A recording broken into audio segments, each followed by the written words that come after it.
listening to Tonebender's Sound Design Podcast, presented by Sound Ideas. This is the show where we talk with the sonic artists behind our favorite films, games, and series. If summer has your next project heating up, Sound Ideas is making it easier to build up the library you'll need. During the Sound Ideas mid-year sale, you can save 50% on all proprietary items. From impacts and ambiances to vehicles, animals, machinery, production elements, and specialty effects, you can stock up on these professional sounds before your next deadline hits. Get ahead of the edit with sounds ready for any scene, transition, texture, and any surprise that may come your way. Shop the 50% off mid-year sale now at sound-ideas.com.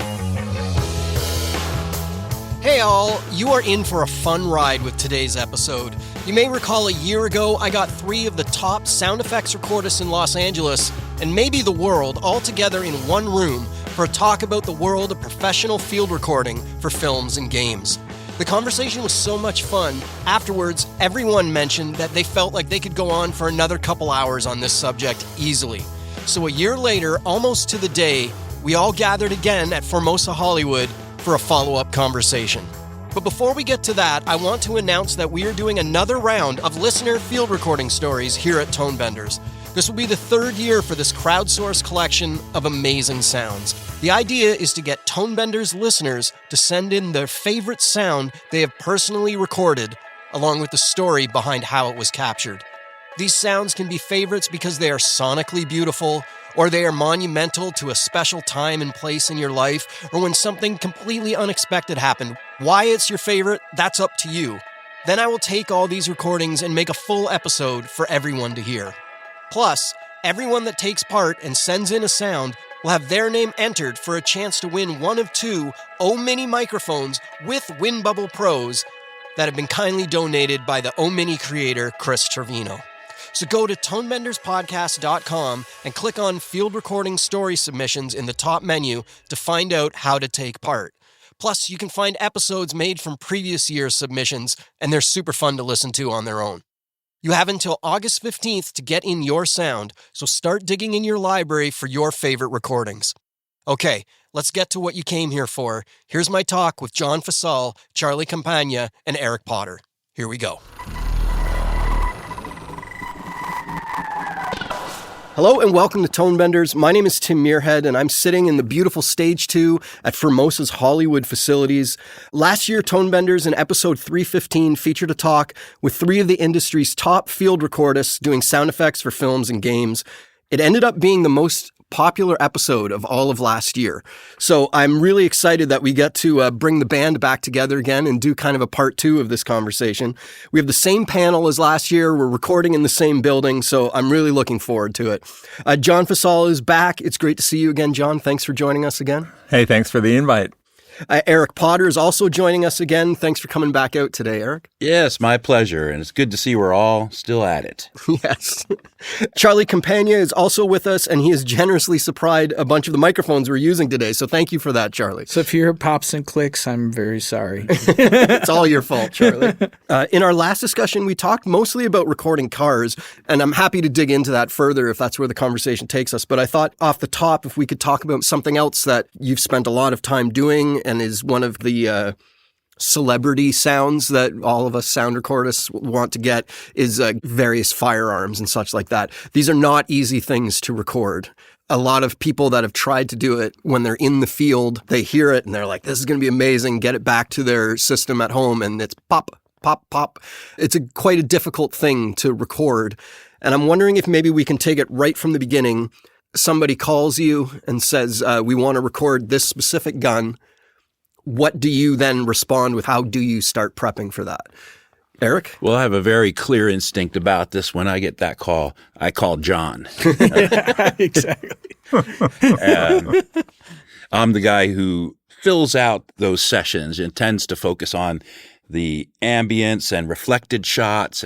I tend to go into that area. And I don't know guns. I'm not a weapons person, whereas you've been around just from all the years of, and so many movies, so many scenes with so many different types of guns and, the armorers, you can probably identify these things with your eyes where I'm almost like the guy on the phone who's calling, like, what is this?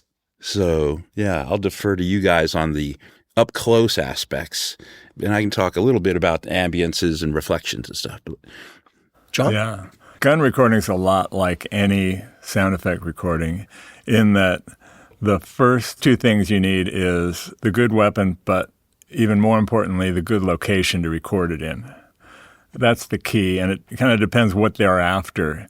We do a lot of video game stuff, and their whole process is a little different sometimes than, say, for a movie, right? Because they have real-time things they have to do randomly, which corresponds to what the player's doing. So they don't have a picture to cut to. They do have locations that they'll be in, but they'll sometimes take it all apart and they'll have the gun separated from the tail. So sometimes we're out and the primary is to record tails that they can put with any gun that they have in their library or that they've created, through the sound design process. But back in the day when we were doing it all for films, the search was for the place. And I spent a lot of time going to a lot of different ranges and doing test shots and hand claps. I mean, everybody makes fun of me when I'm walking around doing like, what's with that guy? Doing the claps, Unfortunately, these places come and go, too. So it's like it's not an easy thing to maintain in a metropolitan area. Yeah. Even if you can travel out far enough, we'll find a place, hey, this is working out great. And then they're suddenly shut down. Or they won't let you rent it anymore with nothing else going on. Yeah, it gets busy. That's what happened with at other Burro Canyon. Like the police would displace us sometimes because they have to do their trainings or whatever. Mm-hmm. And could be anybody from the Coast Guard to the local sheriffs, anything, and they book these days too. So location's important, and then the weapons are important, obviously. And the question always is between blank fire and live fire. They're two different animals, and there's some places you can't shoot live fire. And live fire is harder to record in some ways because if you get in front of the barrel, you have a shock wave that corresponds to the bullet speed coming out. You'll have if it's a high-powered rifle, you'll have a sonic boom connected with the bullet going through the air. So and the timing isn't that's always not real good. Friendly to mic capsules. Not at all. We've all had that great shot where it's like, oh, that's a great sound, and you play it back and it went, like it totally compresses the capsule, and then all of a sudden it blooms after, and you go, yeah, that's not it. But yeah, so. Obviously, and you have to have a good armorer, the people who bring the weapons out. And that no time like the present to mention how important that is now after that whole fiasco with the New Mexico Baldwin project. Oh, assault, yeah. It's totally changed the way that we go out on these sessions now because there's always, if you're doing it through the studio, you need to have a safety officer with you at any time. And also, since we do live fire as well, that's like a big no-no for any film set now. I mean, and we never do this in a film set anyway. Right. But if you have a studio involved and they hear anything relating to live fire, everything gets really, really touchy. Even though it's a minimal crew, no actors, no directors, no crew, really. We might do it with as few as 3 people. Still liability. It's still, still you have liability. to deal with the... And we need to point out that the people we work with are top-level armorers and totally safety conscious. We had a session within weeks after that whole thing went down, and the conversations were really interesting. I mean, it was like that was an amateur hour thing going on out there. The fact that there was any live ammo anywhere near the set was one of the cardinal sins of weapons on set. Yeah. So we've never had any issue, and even if we're doing gun foley, they'll bring the dummy rounds up and they'll either shake them or they'll show us that they're epoxied. They'll show the weapon. Now the routine is really, really precise as to how you handle weapons in any situation involving the film industry. That's something that is new, Yeah, definitely. and it became part of the process. So hypothetically, when someone calls you, are you asking them what the location is in the picture? So, like, if it's an exterior, an interior? Obviously, that would be important. The interior is a whole nother animal, though. Interior And even more difficult. Really hard to record. Yeah. I don't know if you were on one of those sessions where we had a shoot house, at one of the ranges. I said, what we're going to do is we're going to hang blankets everywhere in this thing, because otherwise it's just this cacophonous sound that makes no sense and is unusable. Super quick. And so we just hung attack reflections, taped, hammered whatever blankets everywhere we could, and still it's horrible. And you want to use lower caliber weapons too. Shooting a high-powered round inside is just torture. My ear is hurting right now just thinking about this. Are you remembering? Are you flashing back? Yeah, kind of. Well, Charlie, you do this too. You want to... Well, yeah. I mean, you're definitely capturing these guns for the storytelling, even though it's, their ramifications are still high-pressured, high sound level, mechanical things that we have to get through recording properly. But yeah, I think there isn't really the biggest selection of places you could go record guns, especially in the state of California. And I know, like, I've personally, I'm sure you guys have too, have found ourselves pushing outside of California to Nevada and Arizona, where there's less laws and less, and crazier people. Yes, absolutely. And, things that are legal there that aren't legal here, like areas you can legally shoot. Open it's space. A lot more open. But back to the question is finding the particular space and the topography that works. It's really important what John is saying. And the three main recorders I've recorded with are four, John being one of them, Charles Maines being another great name in our industry, Peter Zinda, who's a gaming guy at Riot, who's aficionado at recording guns, and then Jay Wilkinson, who's like a veteran. Yeah. He's a guy I would geek out with mics and talk about with, but they all have their way. John will clap and listen intensively. I kind of did the same. Peter Zinda had a 22 with blanks in it, just loud enough to sound like a firecracker to hear how the sound pressure hits against the different hills at, like say, Burro Canyon, which is very classic. Like that was my introduction as a librarian, hearing good recordings. I was able to listen to all the things John recorded in the past and other recordists, and it's like, oh, Burro Canyon, I always wanted to go there. And finally, when I got a chance to go there, it has a sound. It's fun. But it changed. Yes. It changed. It was would funny change every because Burro season, Canyon right? had a sweet spot. Yeah. And I would always try and mark it. And the problem is it's a watershed area. It's in the San Gabriel Mountains. And every time there's a big storm, it would always wash away any mark that I left for where my favorite spot was. Yeah. And then eventually it just started washing away the hillside. And one of the things I liked was it had a really nice softish hill on the right side of where we would shoot, which gave it that really nice bounce, so you could get good low end there, and it would fill out the sound without making it a slapback, right? So it became part of the report as opposed to being after the report. Yeah. And it was a wonderful combination. I said, I love this place. But it changed over the years, and I couldn't find it again. It was really weird. I'd go back, and I'd clap, and I'd do all my things. We tried here. Oh, let's move back here. Oh, over here. Very different from if it was a music studio. Like what John is saying is exactly when I hear like someone like Glenn Johns talking about working in this studio recording drums versus this studio, or like string players that I've talked to about recording their cello in, a dead room compared to a chamber room compared to a church. And, with guns, it's very much the character comes from the topography and where the environment it's in more than the report. And it's really apparent just hearing you talk about it. You're just like Glenn Johns talking about drums, Yeah. And the mic placement, too. I mean, sometimes you can move a mic a foot, and it makes all the difference. Yeah. And it's so weird. And so you're always up and down and up and down and up and down. And you're going, oh.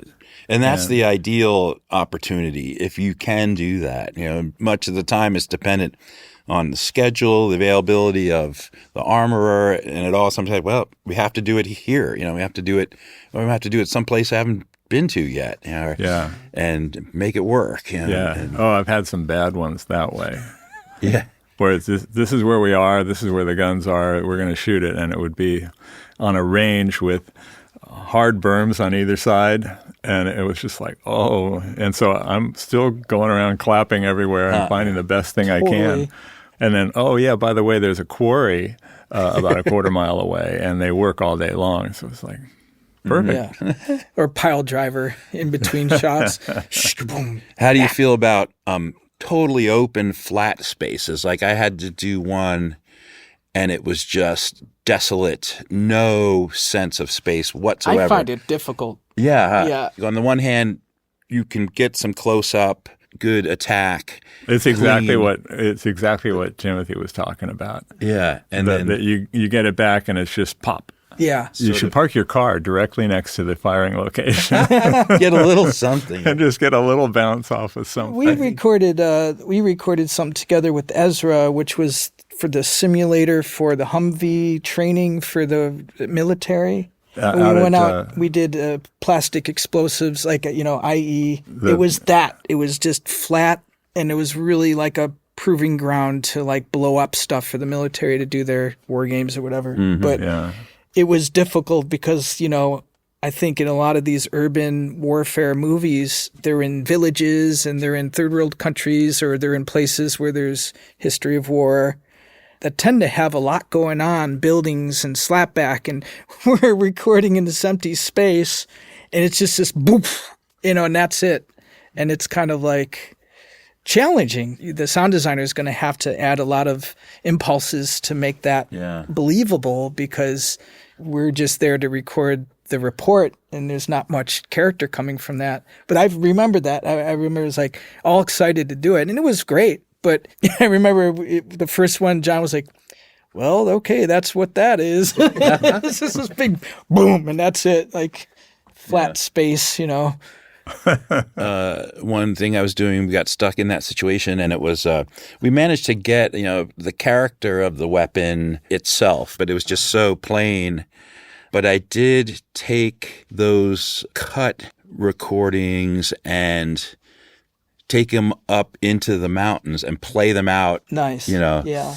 You don't quite get the same attack impact of a live thing, but I played them out into the canyon, and I got a sort of appropriate reflections. I find that better. You recorded some tails. Yeah. I could go places where a weapon would not be legal, right, and do it. That's brilliant. Do it there, because to me, you're allowing the sound to bloom because you're approaching it from a sound coming up instead of like a high SPL that's unwieldy. Yeah. You're creating the environment to record. Yeah, I could play with how much direct, even some of the sound of it coming out of the speaker direct into one of the microphones was an interesting sound. Yeah. It's sort of a fuller, thicker sound in itself. It works for interiors too, because it's like, the last couple of recordings I did were interiors, and I ended up worldizing those. I have big powered Mackie speakers. They're like 400 watts, and you just blast that, and it's a lot more manageable than having armor and right, because it doesn't have the initial report. Yeah, and that high SBL. It's like half the volume. We need to get bigger speakers. Is that a familiar term? Worldizing? Yeah. It's something I think that probably was born in our generation of recording as a term. That would be an interesting fact, like to know where the terminology of worldizing came from. I think I heard Mark Mangini telling me about it, but I can't remember. Like somewhere between Ben Burt and Mark Mangini, there might be where it might have. Maybe Steve Lee knows. Yeah, and it's not always weapons. Like I don't want to change the subject, but there's other sounds I've been asked to record in different environments to capture that instead of using an IR reverb. To just actually get the actual sound. And sometimes it's music, Music that's done in a studio, and you want it to sound like it's in a forest or something. Exactly, or in a live living room or bathroom, like you're making a chamber. I had a great time on that movie, Oh Brother, Where Art Thou? Because the music was incredible. T-Bone Burnett recorded all that music in Memphis, I think, in a studio. Cool. And the guys at C5 were like, yeah, the music's great. And the Coen brothers like, but it should sound like it's in the forest. And they tried, this was a bit before Altiverb and whatnot. And, there's ways these guys can do it. Doug Hemphill's a master at creating an environment from just EQs and delays and stuff. But they called me and why don't you try playing the stuff out in different environments and stuff? And so I think I did it for several days. Like, today we're going to the forest. And I could play Going Down to the River to Pray, that song with the angelic That's a great choir, scene, too, in just the this movie. most, these incredible... The sirens singing it. Yeah. I think we treated almost every single piece of music into the worldized into an environment. And I just all over Southern California for me, Jawbone Canyon, with the big rock reflections, and this is just wonderful. I hope people get to experience this the way I think it might work in the theater, and then the movie turned out to be a real gem, a real memorable thing in the music. And it's not often that as musicians we don't always get to do the music on big movies, but it was fun to have a little hand in making it sound right. Or Shouts out to Doug Hemphill too, because I think the realizing stuff I've done was request from him. Oh yeah, Same. Yeah, for the shows. Yeah, some of our mixer friends are. He's a big advocate and great field, of course, on his own right. So yeah. If you are a regular listener to Tone Benders, you've heard me mention the Omni miniature omnidirectional microphones from Chris Trevino. I've talked about how I love the neutral frequency response and how they are ultrasonic capable, allowing me to really bend and shape and have a lot of fun with my recordings in post-production. Each pair of mics is handmade by Chris Trevino, a practicing field recordist and a really engaged member of the sound community. He uses high-quality components and puts a lot of work into making and testing each mic to ensure they live up to his own high standards. The O-Minis are available in both XLR and 1/8-inch versions to accommodate any kind of recorder you might have. Between their compact form and robust build quality, they work great with a variety of workflows, from everyday carry recording kits to expeditions where every gram counts and you want to keep your pack weight light. Maybe my favorite thing about both versions of the O-Minis is the price. They are extremely affordable. At $130 American for the plug-in power stereo pairs and $150 for XLR pairs, they offer a lot of value. I suggest you give them a try. At this price point, it is a no-brainer. To learn more, head to chrisatrevino.com/store or click on the link in the description of this episode in your podcast app. Also, please note, if you're listening to this episode right when it releases, the plug-in power version is presently sold out, but will be available again in August. There's a movie called Surratt that's out right now. Yeah, nominated for sound. Yes. Yeah. And they had to worldize all the music. The first 20 minutes is like a rave scene in a desert. But not only did they need to get it to sound like it was in the desert, part of the plot is that they're like homemade speakers that don't sound real great and are rattly. Yeah. So they had to get crappy speakers and replay the music through that and worldize it that way. Yeah. Which is very cool. And it has a vibe in the film when Definitely, you're watching yeah. it. It changes everything. It's a plot point, too. Yeah, exactly. Yeah. Yeah, it's a crazy movie, not what I was expecting. Yeah. right. Yes. Very much. So let's go back in time a little bit. I'm happy for you to hijack the conversation for the record. Take these wherever you want to go. Okay, good. You've got your spot, your location. You found where you want to shoot the gun from. Where are you setting up the mics? Everywhere. Anywhere someone else hasn't already set their mic. That's the way That's my spot. I'm faced with sometimes. It's funny, the more I do these things, more people put their mics where I put my mics. So, That worked last time. I don't know if it's an accident or not, but yeah, I mean, it's basically close, medium, and far, and you're starting with dynamics and high SPL mics, and then you're working out from there. A combo of monos and stereos and shorter mics, longer mics, and it's a grab bag, People bring everything out. The only thing that doesn't work super well is large diaphragm mics, because you can destroy them, as I can attest to a vintage AKG 414 that I brought out years ago. Oh, no before kidding. I knew any better. Huh. It got repaired. It finally did get repaired. Those do have a high SBL too, but yes. Yeah, it did not like that. And I learned a very valuable lesson that day. Yeah. I do remember when some of the more affordable large diaphragms were coming out in the late 90s, maybe, or something. Like the MXLs Japanese and or maybe even those are great. And stuff that was like, well, we can afford to experiment Yeah. and put some of these out there. With occasional success, I think. It's a real hit or miss. Yeah. Downrange large diaphragms have worked for me in the past, but I definitely like what John says. I wouldn't put like higher quality. I think there's such great microphones you could get for $200 now. Yeah. That sound great. They're very clean. If you put them out farther away, you're going to get the overall distant.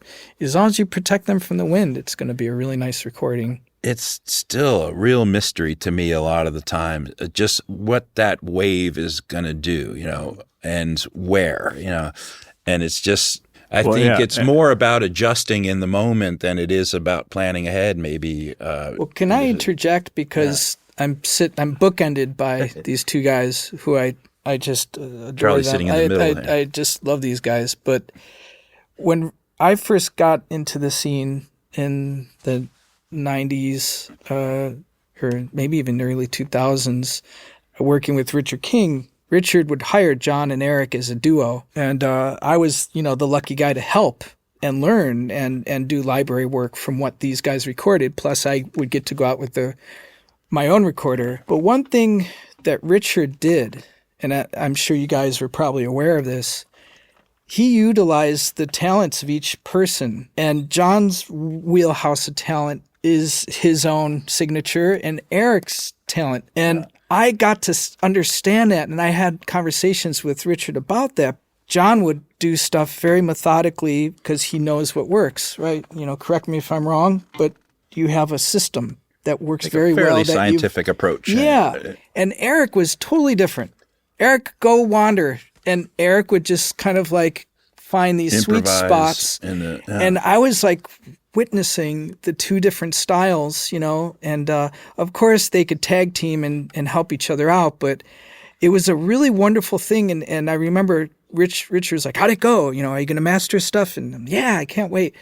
I was like, I loved how, it's like John had his whole menu of things that he did, and I helped him get that all set up, and it was like the meat and potatoes. And then Eric was like finding all these spots that it would take hours to find, but he was constantly searching and improvising off of the space. So I think that was a really interesting observation from my point of view, watching how each of these guys did their thing. Yeah.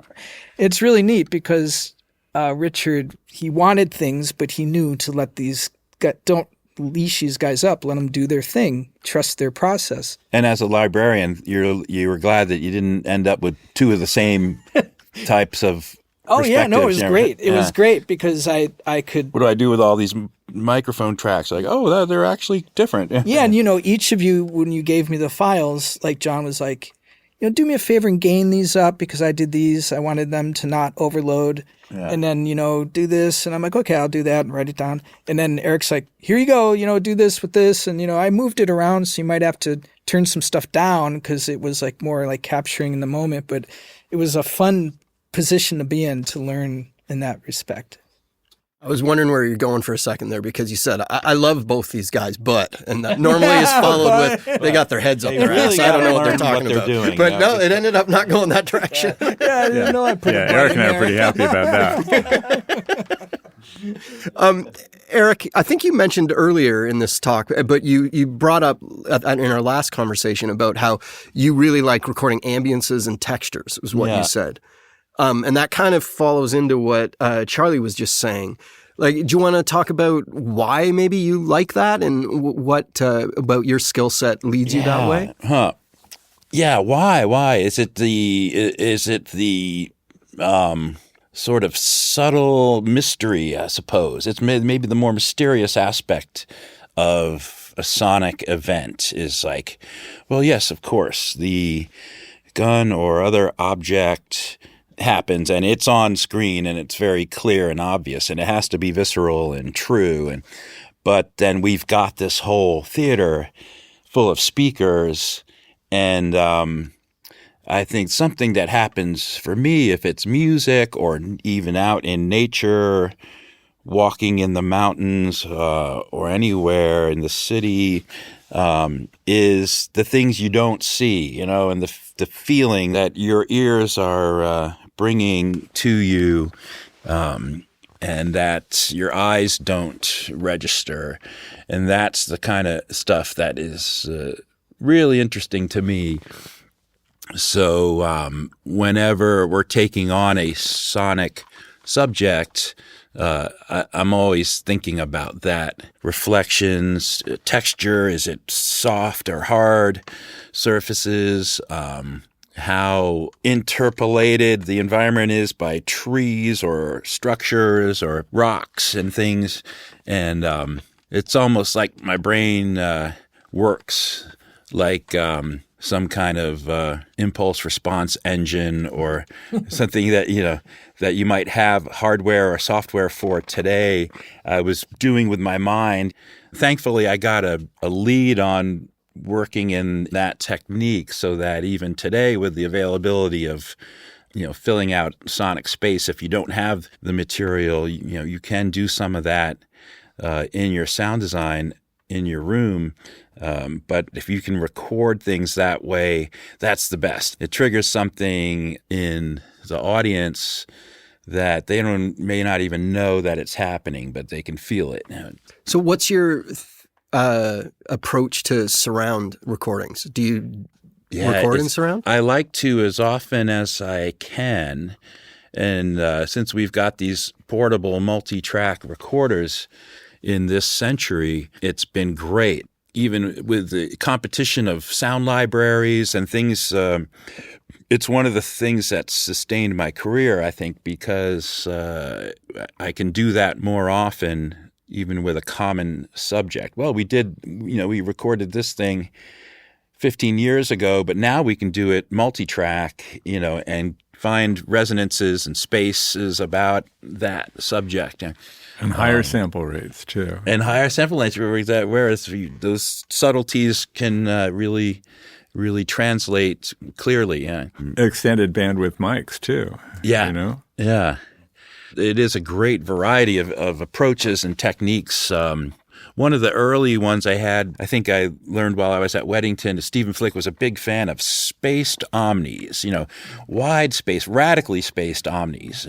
We shot a lot in XY stereo in those early Weddington years on the Nagras, like two Sheps and an XY, or flexed out into an ORTF.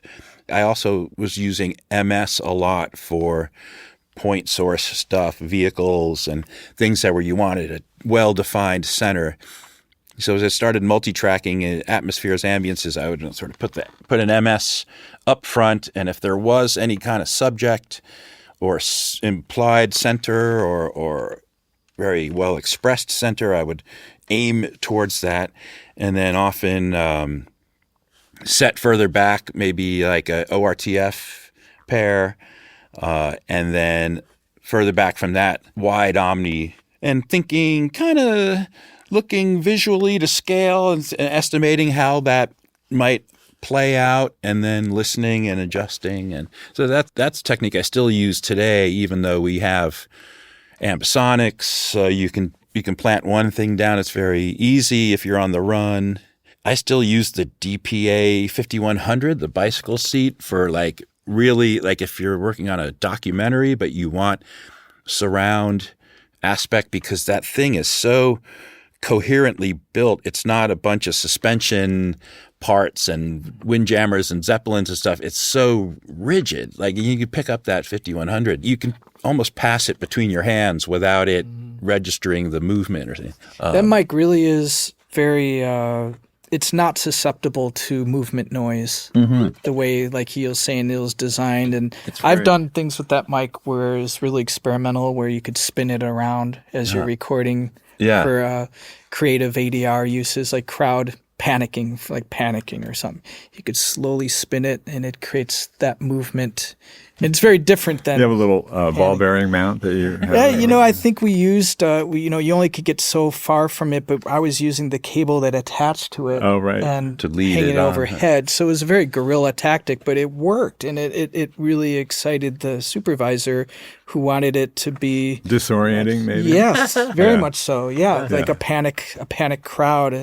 But that mic is interesting because some mics are very touchy to movement, and then some are okay. You could get away with a lot. For a surround setup, that's very free. And I was surprised they didn't become more popular with run and gun, like the way people kind of use ambisonics today.